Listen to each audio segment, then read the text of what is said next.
El Imperio Romano fue el tercer periodo de la antigua civilización romana.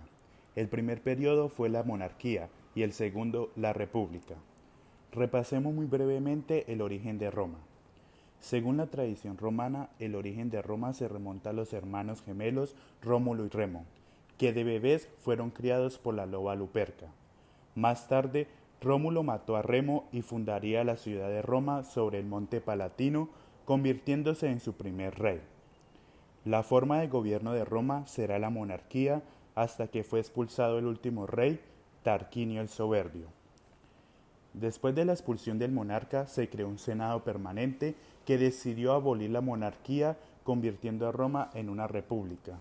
Fue en ese momento, al comienzo mismo de la república, cuando las conocidas siglas SPQR, Senatus Populus Quae Romanus, se convirtió en el símbolo de Roma. Al morir Julio César en el mismo Senado, dio paso a lo que se supondría volver a la República. Octavio, su hijo adoptivo, se convirtió en el primer emperador tras derrotar a los asesinos y a Marco Antonio, su exaliado.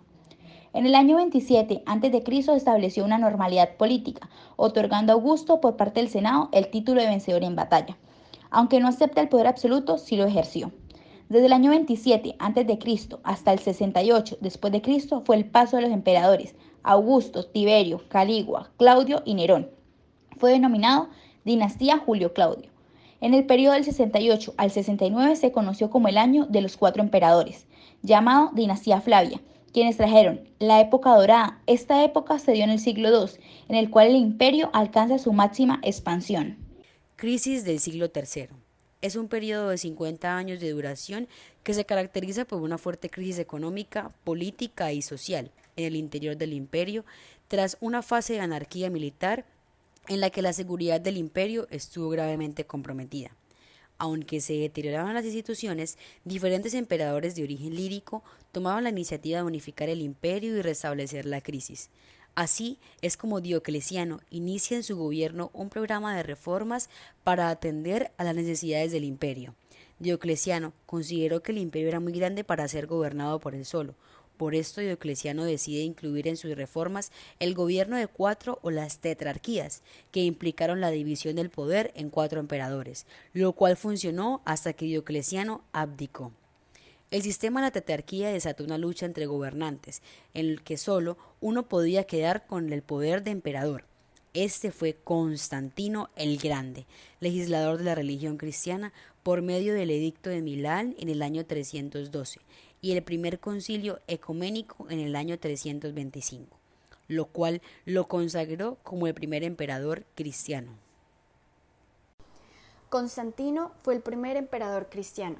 En esta etapa se produce el cambio de capitalidad a la antigua ciudad de Bizancio, la cual fue reconstruida y ampliada por decisión del emperador. Esta recibió el nuevo nombre de Constantinopla. El Imperio de Oriente, también llamado Imperio Bizantino, sobrevivió hasta 1453, caída de Constantinopla, actualmente Estambul. Con esta caída se da inicio a la Edad Moderna. El Imperio Romano en la Edad Moderna alcanzó la Pax Romana, y gracias a esto el imperio alcanzó su máximo desarrollo económico, territorial y comercial. Porque no solo nos dejaron un gran legado arquitectónico, una de las mayores herencias fue quizá el derecho romano, uno de los más importantes cuerpos de legislación de la humanidad y sin duda el primero de Occidente y base del derecho actual. El Imperio Romano logró alcanzar una vasta extensión territorial con unas mismas costumbres, y este dominio no habría sido posible sin el ejército más poderoso del mundo y sus millones de hombres. En conclusión, para bien o para mal, Roma está enraizada en nuestras tradiciones políticas, culturales y literarias, y se puede decir que en nuestra forma de pensar.